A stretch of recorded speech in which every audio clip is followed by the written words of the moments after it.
우리의 삶이라는 긴 여정 속에서 우리는 종종 불확실한 미래와 마주하며 마음속 깊은 곳에서 두려움을 느끼곤 합니다. 언젠가 다가올 마지막 날, 즉 심판의 날에 대한 막연한 불안감을 느껴보신 적이 있으신가요? 오늘 우리는 어떻게 하면 그 모든 불안과 두려움을 넘어 담대함과 평안 속에서 살아갈 수 있는지에 대한 놀라운 지혜를 나누고자 합니다. 이 은혜로운 여정을 시작하기에 앞서 오늘 이 이야기가 누군가에게 빛이 될 수 있다고 느끼신다면 이 영상을 공유하며 희망을 나누어 주시길 바랍니다. 여러분의 구독과 관심은 저희가 믿음을 굳건히 하는 콘텐츠를 계속해서 만들어 나가는 데 큰 힘이 됩니다. 이 말씀을 듣는 모든 분들에게 하나님의 크신 평안이 함께 하시기를 기도합니다. 어떤 사람이 새 언약의 비밀, 즉 하나님께서 우리를 얼마나 완벽하게 사랑하시는지를 진정으로 이해하고 있다는 것을 어떻게 알 수 있을까요? 그 증거는 바로 심판의 날 한가운데서도 그가 담대함을 잃지 않는다는 것입니다. 왜냐하면 주님이 그러하심과 같이 우리도 이 세상에서 그러하기 때문입니다. 많은 이들이 두려워하는 휴거는 사실 두려움의 대상이 아니라 기쁜 소식입니다. 휴거는 오직 그분의 백성들을 위한 사건이며 그날 우리는 완전히 새로운 몸을 받게 됩니다. 그 몸 안에서는 다시는 피곤함을 느끼지 않을 것이며 결코 아프지도 않을 것입니다. 영원히 말입니다. 하지만 주님께서는 세상을 심판하러 오실 것입니다. 그리스도를 믿고 의지하는 사람들을 제외한 모든 세상의 말입니다. 그러나 여러분에게는 하나님의 은총이 함께하며 그분의 선하심이 여러분을 덮고 있습니다. 예수님께서 다시 오실 때 그분은 그의 성도들과 함께 오실 것이며 우리 모두는 그 영광스러운 자리에 함께하게 될 것입니다. 이 얼마나 놀라운 운명입니까? 주님을 찬양합니다. 오늘 저는 주님께서 우리 주변의 삶 속에서 행하고 계시는 놀라운 일들에 대한 몇 가지 귀한 간증들을 나누고자 이 자리에 섰습니다. 첫 번째 간증은 싱가포르의 한 자매님으로부터 온 이야기입니다. 몇 달 전 런던에서 유학 중인 아들이 영상통화 중에 목에 작은 멍울이 생겼다고 말했습니다. 어미로서 제 마음은 무겁게 가라앉았고 그날부터 간절히 기도하기 시작했습니다. 그러던 어느 주일 온라인 예배에 참석했을 때 목사님께서 설교 중에 몸에 생긴 종양과 같은 질병을 구체적으로 언급하시며 기적적인 치유를 위해 기도하셨습니다. 저는 그 순간 아들을 대신하여 믿음으로 섰고 아들을 대신해 그 치유의 선포를 받았습니다. 그리고 몇 주 후 아들에게서 메시지가 왔습니다. 목에 있던 멍울이 흔적도 없이 완전히 사라졌다는 소식이었습니다. 할렐루야! 이것은 오직 우리 주 예수님만이 행하실 수 있는 놀라운 치유의 기적이었습니다. 영원히 예수님의 이름을 찬양합니다. 이 놀라운 간증에 주님께 영광을 돌립니다. 다음 간증은 프랑스에서 온 한 자매님의 이야기입니다. 두어 달 전 저는 몸의 내밀한 부분에 불편함을 느끼기 시작했습니다. 걱정스러운 마음에 병원을 찾았고 의사는 염증이 있다며 전문의의 진찰을 권했습니다. 저는 매우 속상하고 불안했습니다. 바로 그때 주 예수님께서 저에게 무언가 특별한 것을 예비해 두셨다는 마음을 주시며 최근에 올라온 설교 말씀을 들어보라고 속삭이시는 것 같았습니다. 처음에는 설교 말씀이 어떻게 나를 도울 수 있을까 의심이 들기도 했습니다.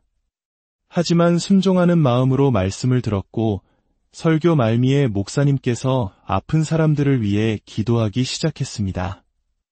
저는 속으로 하나님, 제 상황을 정확히 아실 리가 없어요라고 생각했습니다.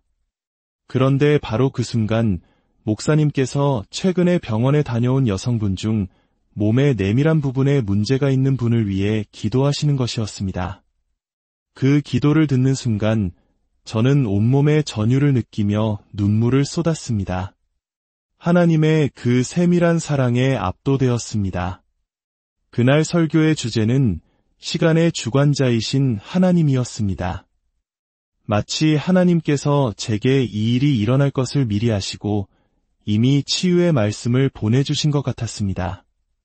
저는 즉시 남편에게 전화했고 남편 역시 크게 놀랐습니다. 그리고 다음날 아침 저를 괴롭히던 모든 불편함이 깨끗이 사라진 것을 발견했습니다. 사람들을 위해 말씀을 전하고 기도해 주시는 모든 사역자분들께 감사드립니다. 프랑스에서 온 이 놀라운 간증을 통해 주님을 찬양합니다.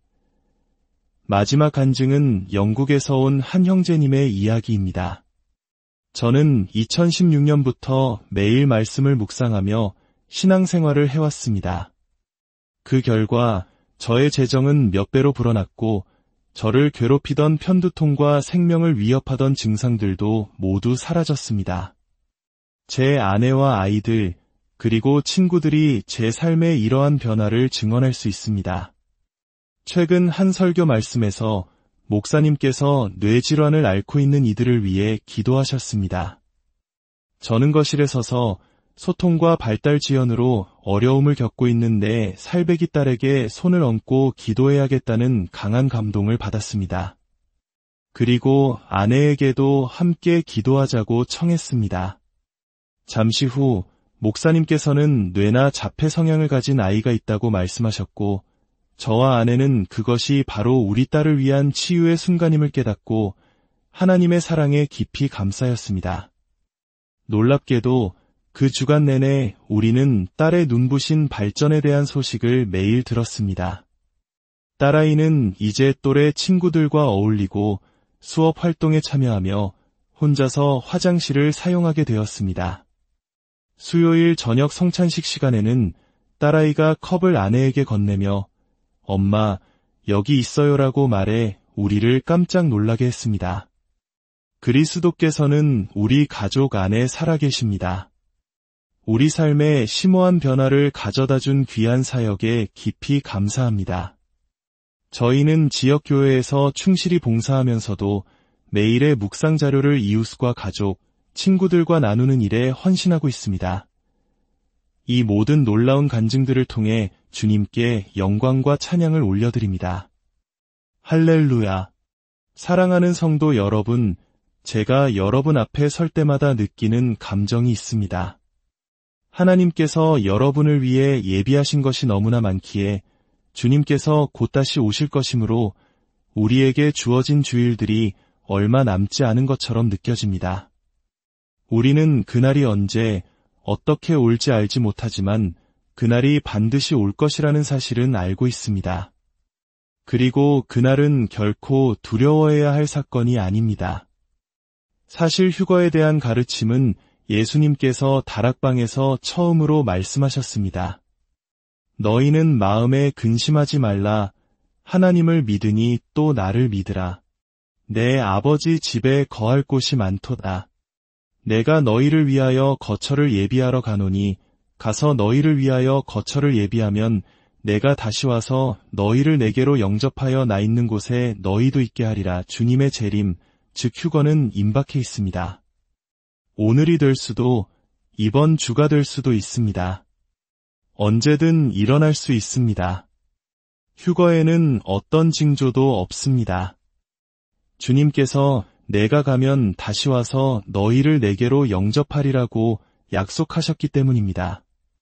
성경 원어인 헬라어에는 주님의 오심을 나타내는 두 가지 단어가 있습니다. 하나는 파루시아이고 다른 하나는 아포칼립시스, 즉 요한계시록의 어원이 된 단어입니다. 아포칼립시스는 드러남, 나타남을 의미합니다. 휴거가 일어날 때 세상은 주님을 보지 못할 것입니다. 그 사건은 눈 깜짝할 사이에 일어날 것이기 때문입니다. 고린도전서 15장에는 먼저 세상을 떠난 사랑하는 이들에 대해 궁금해하는 우리를 위한 말씀이 있습니다. 그들이 바다에 묻혔든 불에 타 죄가 되었든 하나님께는 잃어버린 세포란 없습니다. 하나님은 그 모든 미세한 세포 하나하나를 알고 계시며 한순간의 외침으로 모든 것을 다시 모으실 능력이 있으십니다. 하나님께서는 낡은 육신을 되살리시는 것이 아닙니다. 낡은 재가 필요하지 않으십니다. 그분은 흩어진 세포들을 모아 눈 깜짝할 사이에 우리의 몸을 변화시키십니다. 휴거는 참으로 기쁜 소식입니다. 우리는 영광스러운 몸을 입게 될 것입니다. 모든 남자는 가장 멋진 모습으로, 모든 여자는 가장 아름다운 모습으로 변화될 것입니다. 어떤 이들은 그것이 과연 즐거울까 묻습니다. 물론입니다. 이 땅에서 우리가 누리는 모든 즐거움, 예를 들어 맛을 느끼는 감각조차도 하나님께서 주신 것입니다. 하나님께서 영화로운 몸을 주시면서 지금보다 못한 것을 주실 리가 없습니다. 우리가 영화로운 몸을 받을 때 아직 알지 못하는 새로운 차원의 기쁨을 경험하게 될 것입니다.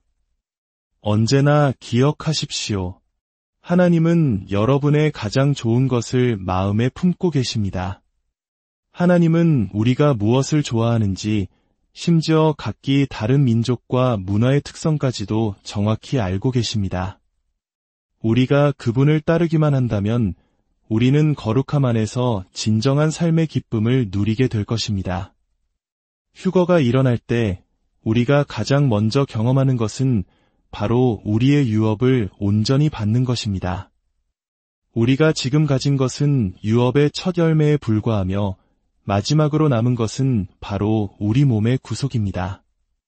우리의 죄는 이미 구속받았지만 우리의 타락한 육신은 여전히 많은 문제를 일으킵니다. 우리의 정신적인 문제, 우울증, 불안감 등 이 모든 것의 완전한 구속이 우리를 기다리고 있습니다. 우리는 지금 모든 것이 편리한 시대에 살고 있습니다. 손가락 하나로 모든 것을 얻을 수 있고 스마트폰으로 어디서든 영화를 볼 수 있지만 우리 아이들은 점점 더 불행해지고 우울해합니다. 반면 현대 문명의 혜택을 받지 못하는 어느 마을의 아이들은 나뭇가지 하나, 꽃 한 송이로 자신만의 장난감을 만들며 행복하게 뛰어놉니다. 우리 부모들에게는 자녀들을 올바른 길로 인도할 책임이 있습니다. 우리는 이 세상이 우리 아이들을 정신적인 문제로 몰아가고 있다는 것을 직시해야 합니다. 악마는 사람의 마음과 생각을 공격합니다. 세상 사람들은 악마의 존재를 인정하려 하지 않지만 성경은 분명히 말합니다. 어리석은 자는 그의 마음에 이르기를 하나님이 없다 하도다. 하나님이 없다고 말하는 이들에게는 당연히 악마도 없습니다. 그들은 모든 것을 과학과 의학, 인간의 지식으로 해결할 수 있다고 자랑하지만 그들의 지혜는 지극히 제한적이고 미약합니다. 우리가 처한 이 시대는 점점 더 악해질 것이지만 교회는 더욱더 영광스러워질 것입니다. 아멘. 그렇다면 우리는 무엇을 해야 할까요? 답은 여전히 복음 안에 있습니다. 문제가 발생할 때마다 죄를 더 강조하고 두려움을 심어주는 것이 하나님의 방법이 아닙니다. 성경을 보면 하나님께서는 나쁜 일이 일어날 때조차도 당신의 백성들이 그리스도께 집중하기를 원하십니다. 그분의 영광과 아름다움, 그분의 탁월함에 몰두하기를 원하십니다. 예수 그리스도의 완전하심을 묵상해 보십시오. 그분의 모든 성품에는 완벽한 균형과 대칭이 있습니다. 그분은 단호하시지만 거칠지 않으셨고 친절하시지만 방임하지 않으셨습니다. 베드로가 주님을 3번 부인했을 때 주님은 그를 돌아보셨습니다. 그 눈빛 하나가 베드로의 마음을 무너뜨렸습니다. 그 눈빛에는 내 자신을 의지하면 이렇게 된단다. 하지만 베드로야, 나는 여전히 너를 사랑하고 용서한다는 메시지가 담겨 있었습니다. 가다라 지방에 귀신 들린 자가 밤낮으로 소리 지를 때 예수님은 그 비명을 들으시고 비둘기 같은 눈으로 연민을 느끼셨습니다. 그리고 제자들에게 저편으로 건너가자고 말씀하셨습니다. 스스로를 해치며 고통받는 그 한 영혼을 위해 주님은 폭풍우를 뚫고 가셨습니다. 그를 묶고 있던 수많은 귀신들을 단 한마디 말씀, 나가라로 쫓아내셨습니다. 자해와 자살 충동, 이 모든 것은 악한 영의 역사입니다. 우리는 혈과 육에 맞서 싸우는 것이 아닙니다. 우리의 구원의 투구, 즉 구원의 소망을 굳건히 해야 합니다. 나의 모든 죄가 용서받았다는 확신, 나의 미래는 선하다는 긍정적인 기대, 이것이 바로 우리의 투구입니다. 심판의 날에 대한 이야기를 할 때 우리는 요한의 경험을 떠올려야 합니다. 반모섬에 유배되었던 사도 요한은 환상 속에서 미래의 심판의 날로 시간 여행을 했습니다. 그는 영광스러운 모습의 예수님, 즉 불꽃 같은 눈을 가지시고 심판의 왕으로 오신 예수님을 보았습니다. 그 위험 앞에 요한은 죽은 자처럼 엎드렸습니다. 그러나 전쟁을 위해 무장하신 그 왕의 입에서 나온 첫마디는 두려워하지 말라 였습니다. 심판의 날에 심판주 앞에서 그분의 백성에게 주어진 첫마디는 위로와 평안이었습니다. 그 이후로 요한은 심판의 날 한가운데서 담대하게 서 있었습니다. 그는 쏟아지는 모든 심판이 자신을 위한 것이 아님을 알았습니다. 그는 관찰자였을 뿐 심판의 대상이 아니었습니다. 이것이 바로 믿는 자들이 요한계시록을 읽어야 하는 태도입니다. 할렐루야! 우리는 두려움이 아닌 담대함으로 그 책을 읽어야 합니다. 하나님의 손이 우리 위에 있음을 알고 두려워 말라는 음성을 들어야 합니다. 하나님의 은총과 선하심은 당신의 것이며 그분의 엄중함과 심판은 거듭해서 회개의 기회를 거부한 악한 자들을 향한 것입니다. 이것이 왜 중요할까요? 주님의 재림에 대한 소망을 품는 것은 우리를 정결하게 합니다. 교회사에서 교회가 가장 활기차고 세상에 큰 영향을 미쳤던 시기는 바로 휴거와 주님의 재림이 강하게 선포되었던 때였습니다. 이 소망은 우리가 오늘을 살아가는 방식을 변화시킵니다. 우리는 두려워할 필요가 없습니다. 휴거가 일어날 때 우리의 몸은 순식간에 변화되고 그 후에 들림받습니다. 하나님은 우리의 연약함을 아십니다. 고소공포증을 느낄 틈도 없을 것입니다. 새로운 몸에는 두려움이 없기 때문입니다. 이 얼마나 세심하신 배려입니까? 성경은 우리에게 영생이 있음을 알게 하려 함이라고 기록합니다. 하나님은 추측이나 아마도가 아닌 확실함과 진리 가운데 말씀하십니다. 사랑하는 친구 여러분, 왜 우리가 주님이 그러하심과 같이 우리도 이 세상에서 그러하다고 말할 수 있을까요? 그 아름답고 완전하신 예수님께서 십자가로 가셨기 때문입니다. 그분은 우리의 모든 죄와 질병, 슬픔과 고통을 짊어지셨습니다. 당신이 받아야 할 모든 심판이 그분의 거룩한 머리 위에 쏟아졌습니다. 그리고 십자가 위에서 그분은 외치셨습니다. 다 이루었다. 이제 심판은 사라지고 희생 제물이신 예수 그리스도만이 남으셨습니다. 희생이 심판보다 더 위대해진 것입니다. 이것이 바로 요한이 심판의 날에도 두려움 없이 설 수 있었던 이유입니다. 이제 당신이 두려워할 필요가 없는 이유입니다. 마지막으로 당신의 마음을 닫고 있는 모든 분들께 말씀드립니다. 만약 당신이 예수 그리스도를 나의 구주로 영접하고 싶습니다 라고 말한다면 지금 저와 함께 기도해 주십시오. 하늘에 계신 아버지, 예수 그리스도는 저의 주님이시며 구원자이심을 고백합니다. 그분께서 십자가에서 저의 모든 죄를 위해 죽으셨고 저의 모든 질병과 심판을 친히 짊어지셨습니다. 아버지, 주님께서 사흘 만에 저의 죄 없이 부활하심을 감사합니다. 이제 저의 모든 죄가 영원히 사라졌음을 믿습니다. 예수 그리스도는 저의 주, 저의 구원자이십니다. 저는 구원받았고 축복받았으며 은혜 입은 지극히 높으신 하나님의 자녀입니다. 할렐루야. 예수님의 이름으로 기도합니다. 아멘. 이제 모두 자리에서 일어서 주십시오. 다가오는 한 주 주님께서 당신을 축복하시고 아브라함의 복으로 당신을 채우시기를 원합니다. 주님께서 당신 앞에 놓인 모든 굽은 길들을 곧게 펴시고 당신의 손이 닿는 모든 것을 번성케 하시기를 축복합니다. 주님께서 당신과 당신이 사랑하는 사람들을 이번 주 내내 모든 위험과 해악, 모든 감염과 질병, 악한 자의 모든 권세로부터 지켜주시기를 기도합니다.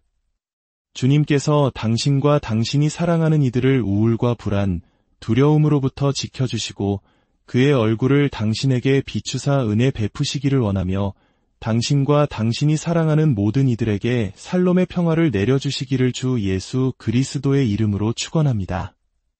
아멘. 하나님의 축복이 함께